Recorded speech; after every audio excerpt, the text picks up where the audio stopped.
I had a question for Nick Caserio. If you listened yesterday, Stephon Gilmore, who won Defensive Player of the Year as a cornerback, said that there are not 64 cornerbacks in the NFL better than him. And I agree with that, specifically on the Houston Texans. Also, there's still a couple of safeties available. Some people are big fans of Justin Simmons, who played with the Denver Broncos. I really like Quandre Diggs, who played for the Seattle Seahawks most recently. Whatever the case, there are veteran defensive backs aplenty in free agency. And I thought to myself, how can I ask Nick Caserio about the idea that they're still evaluating some veterans, especially since they have about $20 million in cap space? This is the question I asked of the Texans general manager earlier this morning. It seems like these days there are more veteran players who maybe weren't signed with teams at the start of training camp. How do you balance evaluating the players that are out there on the field, but some that might be available for you, specifically a defensive back? No, it's a great question. We're actually looking at that pretty much every day. So there's different groups and categories of players. You probably have some, call it, more established veterans, some of the better players. That's kind of one category of players. Quite frankly, a lot of those players are kind of waiting for something to happen, whether it's an injury or they're kind of waiting for the season to get a little bit closer, so they have to go through training camp, which is fine. That's their prerogative. And then you kind of have another cohort of players, maybe some younger players who are more about camp depth and camp competition, some younger players. I mean, as an example, Malik Fisher, a kid we signed there the other day who played in the UFL, so had a spring of football. So it's just kind of managing the roster. So Malik Fisher is a different caliber of player than maybe Ngakwe, just to pick a name, right? Somebody like that. So we look at that every day. Most teams do. You kind of have your sort of short list, emergency list sort of ready to go. But you're not going to be knee-jerk with your response. You want to see how your players kind of develop. And then once you get a little bit closer to the season, there's probably a player here that's not here right now that as we get closer to the opener, maybe he ends up on a team like we did with Amendola, a few years ago, whenever that was. So very fluid. There's no cookie-cutter approach on that, but you're certainly aware and cognizant of some of the other players that are out there and that might be available.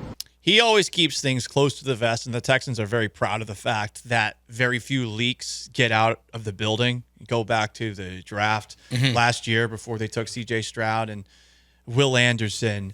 So I listened to all of that, and of course with Nick Caserio, always a lot of words. You got to read between the lines. But I take that as they are definitely still open to bringing in somebody who's actually proven they're good at corner or safety, Joe. The remainder of this offseason is just a matter of when, because as Nick said, there's a lot of guys who don't want to go to training camp practices. I thought that was the most interesting part, because you listen to Nick Caserio and we all give him a hard time about being a robot and very monotone. Well, if you listen back to it, that's when his inflection point and everything comes up. He starts giggling a little bit about how players don't want to be in training camp and that's their prerogative. Especially here. Yeah. Today was nice. This is probably the one nice day we'll have where it's 82 and a little rainy and breezy. I mean, it sucks. Above all teams in the NFL, it is probably the worst experience for a player on a field in Houston, Texas at 9 o'clock in the morning. Yeah, because Dallas is they're out in LA or in California somewhere, Oxnard, and they're inside. So a lot of these teams who are in warm weather climates, they use the bubble. The Texans don't really use the bubble during training camp that often. So, yeah, why would you want to practice in 95-degree heat? That sucks. No one wants to be out there at that point. That is my first question of Texans training camp. Hell yeah. Who complains first about it being too hot I on like social that. media? Okay, number 5. Who complains most about that? Yeah. I did have that on the board. Okay, I figured you might. But you know what? I'm glad you asked that. No one complained about the weather today. Good. But there were some people, Joe, that kept on coming over to whoever would listen, and they were showing people the radar of the trying to move inside of the storm that was nearby. I think they wanted to move inside, and I was thinking to myself, okay, soft boy. Yeah, first off, let's practice in the rain. I played football in hail a couple of weeks ago. It was touch football, but whatever. Why can't we watch it in hail? Yeah. Are we too soft for that? Most of the media, yes. That's sad. Most of them, yes. So that's Very my first sad. question. But I thought that was the most interesting part of what Caserio said, because just trying to pick between the lines of him, that sounds like a guy who's already had conversations with veteran players that are like, I'm not really coming to training camp this year. Yeah, training camp sucks. I mean, no one wants to practice. And I used to get annoyed with Brett Favre, who was the absolute worst about this. During the off seasons, he would waffle back and forth whether or not he would retire, and then eventually he would come back. And I always thought it was a ruse, not that about actually retiring. I think he just wanted to avoid fines and also not actually show up for practice during the hottest months of the year. What's the point of practicing when you're a Hall of Famer? Do you really need it? I mean, if it's a 16-game schedule, you'll figure it out by the end of the year, you would think. And if you're Stephon Gilmore or Quandre Diggs, or I thought the Yannick Ngakoue was a weird name drop, but that's what Ngakoue did last year. He didn't participate in training camp. He signed with the Bears like right before week 1 of the preseason, I think it was. It might have been even later than that.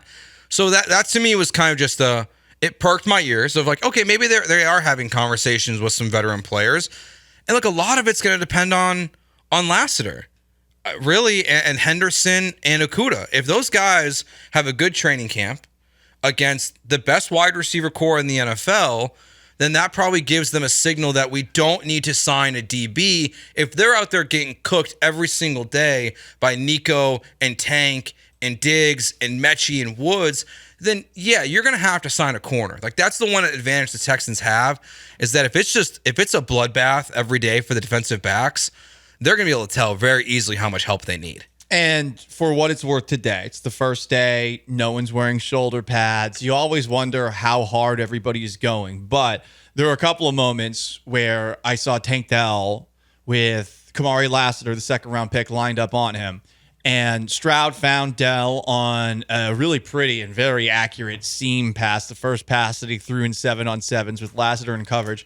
And there was another play that Stroud checked down on where Dell toasted Lassiter. And Stroud never saw him. And, of course, they're working things around. And maybe in a game he would have seen him. Depends on, the protection and the pressure and all of that. But I would say from day one, I think that number 2 cornerback position, all of those guys, they're in an uphill battle because look who you're going up against in practice. And okay, I mean, iron sharpens iron, but this iron is very, very sharp. And I don't know how good these young players are going to do. Yeah, like it's great for Tunsil and Howard that they're going to be going against, Will Anderson and Danielle Hunter and all those guys. That's really iron sharpens iron. That is 2 very talented offensive tackles versus a great defensive line, just beating each other up every day. That's a great thing for the season. I don't know how much it's really going to benefit these corners besides expose them for the most part. So Yeah. That's the one part of what Caserio said, which agreed. Great question. Thank you. That stood out to me because it's probably the most likely scenario in my mind is that they go out and they sign a cornerback or a safety this offseason, if not both, honestly. And I would really, of all the guys, look at Stephon Gilmore because Stephon Gilmore, I mean, Nick Caserio's brought him in before with the New England Patriots. So there's some familiarity there. And Gilmore is right. There are not 64 corners better than him in the NFL.